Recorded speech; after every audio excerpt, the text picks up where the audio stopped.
What's up, guys and gals? Welcome back to the Nerd Castle for the next episode of our weekend review, the series that was enabled by Patreon donations. This was actually the first stretch goal for Patreon, and y'all made it here. So every single week you get a weekend review where I sit down and hang out for a little bit, and we talk about all the series that are going on at the channel. It's the end of the weekend right now, and I'm just going to let you know a lot of whining and dining has been done this weekend, believe me. So if I look like I'm a little bit under the weather, it's because you caught me on a Sunday, and that's like on the back end of the weekend. If you caught me on like a Friday, I'd be looking fresh-faced and all rosy-cheeked right now.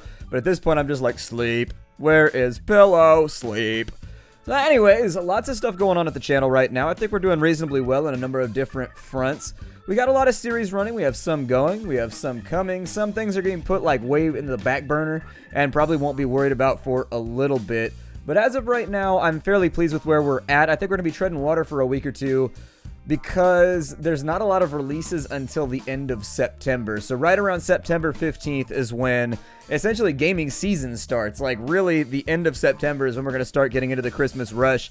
And at that point, I'm just going to be mashing out episodes all day, every day. Let's start off with Mad Max because that's a particular good point for me. I think we're doing pretty well in Mad Max. I'm enjoying the game a lot. And you know, a number of people burned the game. Like I noticed there were a lot of reviews about the game that were pretty negative, but honestly, I found the game to be all around enjoyable. The driving is a little bit meh. Like I find that they gate some of the abilities a little bit too aggressively. And so what I mean by that is that you have to like lower the security rating of a lot of zones in order to get some of the car upgrades that make you able to fight, even with like some of the lowest level cars in the game. And so I think they may have been a little bit too aggressive with gating some of the abilities for the driving, but other than that, the game's been a lot of fun so far.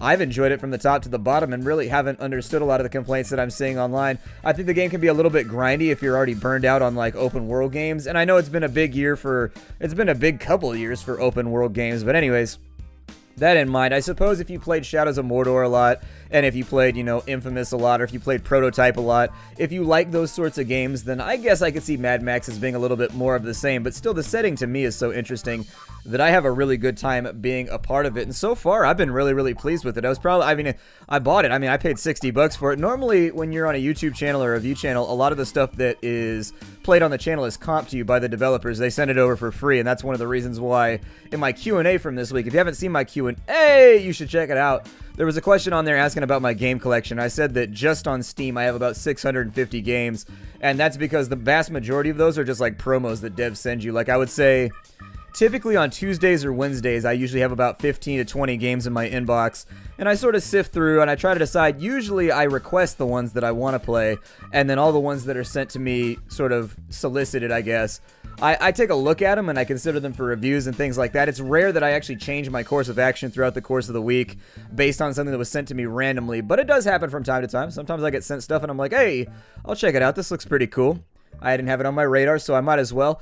I think Mad Max is going to be going for a bit. You may have noticed that I've been doubling up on episodes. In fact, I've been putting up 5 and 6 videos a day right now. That's because we're right in front of the busy season, and I don't want to be trapped by any series as we go into the busy season. So essentially, when we get to the end of September, we're going to start going into Christmas, which is where all the games come out. And once I get there, I want to have 100% open road so that I can just be like, take this game, take this game, take this game, and I can work on whatever I want without having to backline or sideline anything for right now. And so I've been doubling up on Mad Max, A, because it's an open world game, and open world games, it tends to take you at least 2 hours to get anything done. That tends to be my experience with games like Prototype and Infamous and Shadows of Mordor, is that like you really got to sit down and dedicate to open world destruction games, otherwise you never get anything done. And so I've been giving you 2 episodes a day, A, because I want to make progress, B, I wanted to strike while the iron's hot. People seem like they really, really, really like the game, and with Mad Max, what I wanted to do is I wanted to test out my throughput and see if maybe there was a difference in metrics if I didn't stretch the series out over the course of like a month and a half, you know. I wanted to bust this one out very, very quickly and just kind of look where the numbers fell. And I'm a big statistics guy when it comes to YouTube. I love looking at all of my different regressions and my charts and everything. And it actually seems to be keeping viewer retention pretty well. People seem to like the fact that I'm doing multiple episodes a day of it. Since it's a new game, it allows them to basically binge out on it if they want to. And it means that in 4 days now, we've gone through like 11 episodes or something like that. 4 or 5 days since the game came out. We've done a fat chunk of gameplay. The game is huge, though. Like, I'm absolutely not sure how we're going to finish the whole thing before the end of the month. It may be something that we cling on to well into, you know, October. I mean, it seems like it may happen. But I'm not that bummed out about it because I love the game. It's a really, really fun little game. And so the complaints that I've heard, they don't really matter to me. Dead in Bermuda. Actually, let's start with Party Hard here. So Party Hard, number 2 on the list. Party Hard was a surprise sleeper hit for me. Very, very surprised about that one. I thought it would just be like one of those little one-off series that I did like 5 episodes of to fill time, because there weren't a whole lot of games coming out right now, and I was like, it looks like a fun game. I enjoy sort of the theme and what they're going after. I also missed the embargo on it, and so I could have put videos up like a couple days early. And the big thing about YouTube is if you want to be a YouTuber, you want to be a reviewer, you really got to be on top of like putting videos out before a game comes out if you're allowed to, or at least on release day. And so typically if I miss release day, I'm usually just like, well, shit. And that really makes me reconsider whether or not I'm going to do the game. With Party Hard, I busted it out real fast. I think I recorded the entire series in probably 2 afternoons. I recorded all of them in that quick. It took me some goes though, because obviously the game gets harder as you get further in. And so I had to play around with some of the level configurations to really get a feel for like how you beat this level. Actually, the only one that I struggled with was that one with the house party with the hallways on both sides with the little rooms and the bathrooms on the top. That's the only level that I struggled with like long term. I sat there and beat my head against that for a couple of hours before I finally beat it the first time.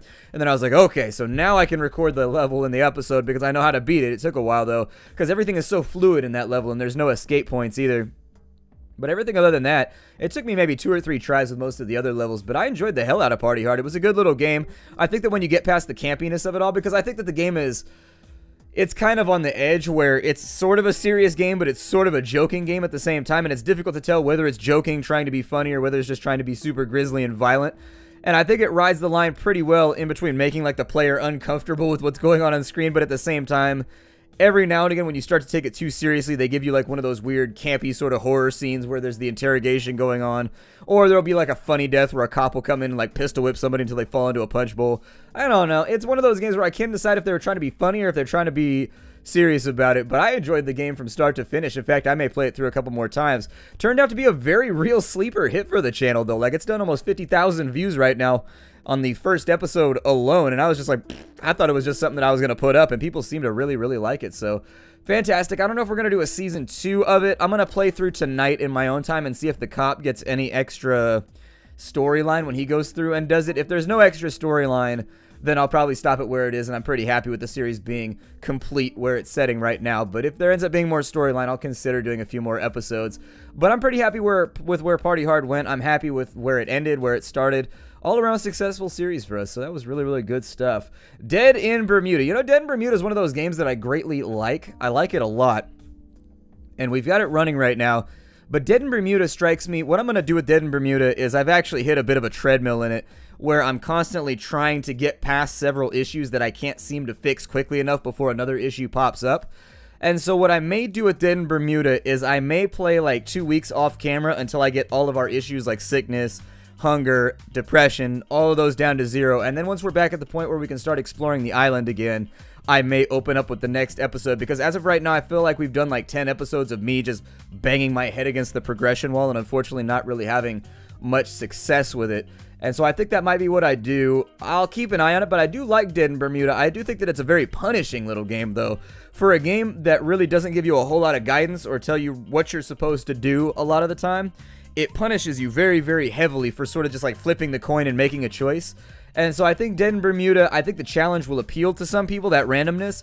And the problem is that it's all metagame. Like, if you make the tools before you make the fish basket, you are just, or I'm sorry, before the fruit basket, you are just like toast. You're going to starve to death. But if you make the fruit basket first, you're not able to get enough materials to keep up with producing all the new buildings. And so all of the decisions in that game, they all put you in a bad place, and you've sort of just got to decide what bad place you want to be in before it all gets out of control. On top of that, our sickness has been a big problem in this series, and so I'm working on fixing the sickness right now, but I've hit a little bit of a wall with it. I do think we will survive, but it's a treadmill, essentially. I've gotten to the point where every day what I need to do is I need to grind out herbs, and that's it. That's all that I need to do that day is grind out herbs, and each day I get one person's sickness down to 0%, and I think I've done it with 3 or 4 people now, where they're all down to 0, but like half the party is still at like 50% sickness, and so it just takes time. And I don't know if that's the sort of thing that I should film and put up on the channel, because it's busy work. I mean, that's what it is. It's busy work, and I think that's about all that you could call it. But I do like the game. I think that the interactions between characters are interesting. I like that you've got secret agents and all kinds of other random stuff. I also like sort of the J.J. Abrams thing that they're trying to do, where there's some weird occult sort of lost type stuff going on where you're not really sure what's up with this island. It's just a weird, strange, supernaturally saturated island. I like that. a lot about it. In fact, I was actually way more interested in the game. I thought it was just going to be a straight survival game, and then once I found out there was like weird supernatural hoopajube witchcraft type stuff going on the island and like weird disappearances and things, I was like, ooh, I got more interested almost instantaneously. I felt my excitement jump from like a 5 to like an 8 just based on that factor alone, and so I'm looking forward to seeing where the storyline goes after this point. As far as the series is, I mean, people still seem to be watching it. It's not going anywhere. I figure we have time to finish the game hopefully before the end of the month. It's like the 6th right now. So we've got about 11 days before like the big release season starts to get out there. I think the first game we're going to be playing in release season is Bedlam. After that, we've got Jotun. After that, you know, there's like 5 games coming out at the end of the month that I absolutely 100% have to hit as an indie channel. I've been debating going back to Darkest Dungeon and maybe doing a season 2 of that. Wasn't totally positive how excited people would be about that series because that one had kind of a lukewarm reception. The only traffic that I really got from Darkest Dungeon was like there was a contingency of like 2,000 people that really like to watch it every single day. And then, you know, everything else was search traffic. It was all coming in through YouTube's search bar. And so I'm not really sure if I'm going to do it anytime soon. I have played the Corpse and Hound update, and I have played the one that's after that. I do like some of the changes that they've made. I strongly dislike some of the other changes that they made with Darkest Dungeon. So I may just like bide my time until I figure out whether or not the devs are really married to some of the bad ideas that they put in the game recently. I like all the new classes. I don't like the corpses. There's a number of things that like just kind of feel pointless to me that they added to the game. But other than that, I have like some of the stuff they've added. So I'm a little bit 50-50 on it right now. I am excited. I want to do another Long Dark series very, very badly. You know the last Long Dark, the one where I died in the fire? It's one of my most popular series of all time. Like, no joke. It is one of my most popular. I have no idea. Like, it was just intended as kind of like a fan. I mean, it was intended as fan service. Like, I did Long Dark because I love the game. And I figured there was a contingency of people who would like to watch me play the game, and I never expected it. It wasn't a game. I have targeted games, and then I have games that I just do for fun. And Long Dark was not a targeted game, and weirdly enough, it ended up being like one of the most. It happens from time to time. Doesn't happen every time, but it happens sometimes. Shadowrun Hong Kong. So Shadowrun Hong Kong, we're in kind of like a weird place with it right now because it is a storyline game, and storyline games are sort of like. Storyline games are like landmines on YouTube. That's really what it comes down to, is because people will get through the first couple episodes and they'll be like, all right, I can't watch this anymore. I got to go buy the game for myself. And that's what they do. And so what you'll see is after like 5 episodes, your graph will be going up, up, up, up. And after 5 episodes, just blue. And then like very few people watch it anymore. I like the game, so it's still going to get played on the channel. I think that Shadowrun Hong Kong marks an advancement in the series in almost all ways. I think the storyline hasn't gotten far enough yet. I'm like 20 episodes in, and I'm still not sure what's going on with the storyline. The main storyline really hasn't developed yet, although we have had some interesting subplots, and so keep an eye out for those. If you haven't been watching the series, or if you can't afford to get the game for yourself, definitely check it out here on the channel, because I think that Shadowrun Hong Kong is the best of the 3 that they've put out so far. Dragonfall had a very, very cool storyline, but there were still little rough edges that I didn't like about Dragonfall versus Shadowrun Returns. And so while I liked a lot of, it was kind of 2 steps forward, 1 step back with Dragonfall. Like, I liked a lot of the things they added, but there were still little minor tuning adjustments that I strongly disliked in Dragonfall. Whereas Shadowrun Hong Kong, they seem to have gone back on some of the decisions in Dragonfall with regards to the tuning and difficulty, while at the same time, I feel like the narrative and the production values and everything else are still like way through the roof. I'm hoping eventually that they will make enough money over at Harebrained to make like a real third-person action shooter RPG sort of Saboteur meets, you know, Mad Max, whatever Shadowrun game eventually. It's what I really, really hope for. They could tie it in pretty easily with like Go Gangers or something like that. If you wanted to tie in driving and being like able to travel the city quickly, they could make your character a member of a Go Gang or something like that, so you just ride your motorcycle all over the place and kind of get around. I don't know. There's a lot of cool things they could do, and I keep hoping that, you know, they make a lot of money, because Shadowrun is a thing that I'm very, very passionate about in life, and it bums me out that for like 10 years, Shadowrun had like nothing going on. And so Empyrion, I've got actually an update on Empyrion. So Empyrion, you may have noticed I haven't put up a video in a while. That's because my ship got blown up in an accident off camera. It wasn't my fault. I'm going to say that, and I know there's that guy being like, it wasn't your fault. No, it was a bug. My fuel tanks exploded for some reason while I was flying around. And I've mined all of the iron on our home planet, so there's no iron left. Like, I can't rebuild the ship. And so Empyrion, I may just kind of stop. I mean, you may have noticed that I already did that. It's unfortunate, but I'm really not in the mood to restart. I'm the kind of person that, like, when my save gets wiped out or anything like that, I'm like, well, screw this then. And then I flip the table and I go do something else. I had a weird bug where my fuel tanks blew up while I was flying around farming for an episode. And after my ship got blown up, I was just like, well, shit, I don't feel like playing anymore now. So, take from that what you will. I know a lot of people like that series. A lot of people are really married to it. Unfortunately, there's not a lot I can do about it as of this time. So, I guess we'll just keep things going and see where it goes for here. Empyrion's going to be probably stopped, though. And so, I figured I'd let you all know and give you at least an excuse because I owe it to you. Sheltered. We'll probably keep Sheltered going for a little while longer. It's doing pretty consistently. It's doing like 6,000 views an episode, which means that it's a success as far as I'm concerned, as long as it's not dithering around 2,500 to 3,000. 6,000 is definitely like kind of that spot I want a series to be in, especially after 30 episodes. That's a really, really good turnout. And so I'm happy with Sheltered. I like the game. I think that the changes that they made to the game have been proactive, and they've done really, really well at fixing things. I mean, when the game came out, it was definitely broken. Like, there were things that did not... There were mechanics that did not mesh with the rest of the game, and I think they hustled and they patched those things out like in the next 96 hours. In 4 to 5 days, they had patched out a lot of the issues with the game and fixed a lot of the other things. That's what I would expect from a long-standing team like Team 17. They've been around for a really, really long time as game developers. They've been around since, you know, Worms, way, way back in the day, and so that's what I would really expect from a team of that age and sort of that experience. At that point, they're a veteran studio. It's kind of like, you know, BioWare at this point. They are a veteran studio who knows what they're doing, and they've been around for a very, very long time, pumping out successful series, and so I'm glad to see that they really sort of buckled down and hustled really hard to fix their game, because I think if they hadn't, it would have really negatively affected the title. But at the end of the day, I'm still going to produce episodes for it. I'm still having a good time playing the game. I think I at least want to get the RV fixed before I break it off. And then once we get the RV fixed and maybe we get some of the other stuff built, once we get to level 4, the game doesn't really have an end right now. And so once we get it to that point, we will get it all finished up. That's the series that we have running right now. As you can tell, it's a little bit light. We only have Mad Max, we have Sheltered, we have Dead in Bermuda, and we have Shadowrun. Like, those 4 are what we're working on right now. I think about 50% of the series we have going right now, everything's performing as expected given my YouTube experience.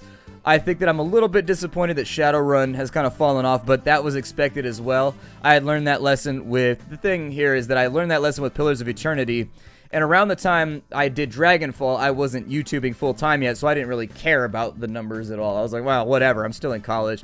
I'm still working on things. This is not my job.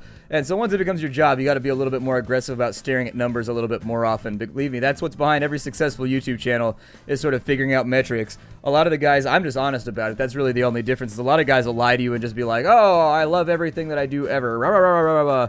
And, you know, late into the night, they're staring at their numbers trying to figure out what they could fix things. I'll just be honest with you. I'll treat you like an adult because that's what I expect from people. I hate it when YouTubers are, like, patronizing and they sort of just act like all of their viewers are children. Like, I would rather just be honest with everybody, just be super real. In fact, I pride myself on that. I feel like I'm one of the few guys on YouTube that will actually just come straight with you and be like, yeah, the series isn't doing well. It's got to go. Whereas other people kind of sweep it under the rug and be like, what series? What are you talking about? I didn't feel like playing anymore. And they'll just make up excuses. I'll just be real with you and be like, not really holding my interest, not really holding numbers, not really interesting people on the channel. I would rather treat people like adults, and then I'll just deal with the fallout. If people want to get mad because, you know, I'm truthful with them and they can't handle that, that's not something I have a problem dealing with. I'm like, well, sorry, man. I tried to treat you like an adult. I don't know what else you want out of me here. So to fill the extra time, this review is actually... This weekend review is a little bit short, but I feel like I've said so much already. We're sitting at like 19 minutes right now. Well, maybe. I don't know. I think there was like a minute on the front end of this where I was like staring at stuff. What am I playing in my free time? I get this question a lot. What am I playing in my free time right now? I'm playing Middle-earth: Shadows of Mordor. I booted that one back up. I installed all the DLC, and I'm playing that one again right now. On my PS4, I picked up Infamous Second Son a couple weeks ago, and it's been sitting on my mantle for about a month, and I finally sat down. My girlfriend was out of town for the weekend, and so my PS4 is hooked up to the common room TV where everybody hangs out to watch TV when we have company over, stuff like that.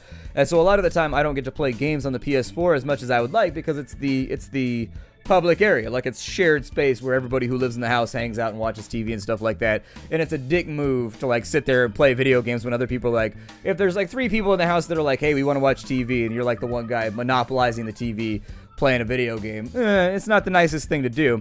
And so anyways, my girlfriend was out of town for the weekend, and so I started playing Infamous Second Son, which I sort of feel, as I understand it, Infamous was the answer to Prototype. So when the Xbox crowd was putting out Prototype, the PlayStation crowd was like, alright, well, we need a badass superhero game too, let's make Infamous. And honestly, to say, I go between disliking Infamous Second Son and liking it. I think I'd like it a lot better if it ran at a better frame rate. Like, the entire game just seems to run at like 15 frames for me about 60% of the time. And so it like falls in between 15 and 30 frames, especially if you're in like a big firefight or whatever. The frame rate seems to take a hit and it really hurts the game for me. I'm a frame rate elitist.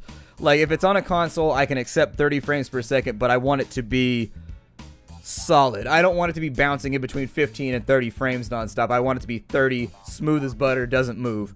I can't deal with fluctuations in frame rate. I guess it's not even that I'm a frame elitist. I just don't like it when the frame rate fluctuates. It annoys me. It makes my eyes feel weird, and I just don't like it. And so I don't care if a game on the consoles is at like 30 frames standard and doesn't move around a whole lot. It bugs me when it's like that on the PC, because the PC, you know, PC gaming prides itself on you want the best visuals, you want the best performance, all that kind of stuff. With a console, I sacrifice. I get to chill on my couch, I get to hang out with a controller and just dick around for a while. 30 frames is fine for me. But Infamous, the big problem that I run into so far is that it's just constantly fluctuating up and down with the frame rate, and it bugs the hell out of me. Other than that, though, I kind of like the game. It's cool. I think the problem is that I'm a giant Prototype fan, and so the entire game just sort of seems like Prototype, but worse. Like, I really enjoyed the way that Prototype created a lot of the abilities in-game, from the gliding, to the flying, to the falling off buildings, to standing in the middle of 100 people shooting you with machine guns and your health is barely moving because you're a badass. I loved Prototype. Prototype was one of those games that I binged out on it for a week. I probably vanished when I got Prototype on a whim one day, and then I brought it home and I played it. It was an impulse purchase when I was at Walmart or something like that. I bought it real fast when I was walking through looking for like toilet paper or some random mundane shit. And so I didn't mean that to be punny, but punny it is. And Prototype, I'm a huge Prototype fan. I actually didn't play the second one. Never got around to it. I have it on the PC, but I never played it. But it just feels to me like Infamous is kind of like a half measure of Prototype. Like, you've got powers, yeah, but they're all just so much lamer than everything that was in Prototype or in like Saints Row 4. It just feels like the powers aren't quite as cool. And so anyways, I like Infamous. It's filling time right now. I've got Shadows of Mordor going on, and then on my 3DS, I've been playing Etria Odyssey Untold 2, which I alternate with that game between loving it and feeling like it's a giant grind. I can't decide. I really don't know. I'd probably give it a 7 out of 10. I can't decide where I want to put my foot down with that game, because sometimes it's fun to binge out and just dungeon crawl. If you haven't seen the game, it's basically like an anime JRPG cross with Legends of Grimrock. So you wander around the dungeon in first-person mode, and then you get into fights that are very much the standard of what you would expect from like Phantasy Star or Final Fantasy. I like the game. It's a little grindy, though. Like, I find myself kind of always waiting to have money. And so I run around fighting monsters for hours at a time, just trying to get enough money together to buy like the next piece of armor or whatever. And so I like it. I'd probably give it an average score if I was reviewing it for other people, but it's a nice time killer. It's a game that you can sit and play. It's also got a gimmick where you draw your own map on the little touchscreen, and for whatever reason that toots my horn in a weird way. But those are the 3 games that I'm playing right now. I've been deciding if I wanted to play Borderlands 2 again, but I've got enough free-roaming open world random games going on right now to where I think I need to finish the ones that I'm dedicating to before I start off with any other ones. Otherwise, what ends up happening for me is that I get bogged down and I just never finish anything.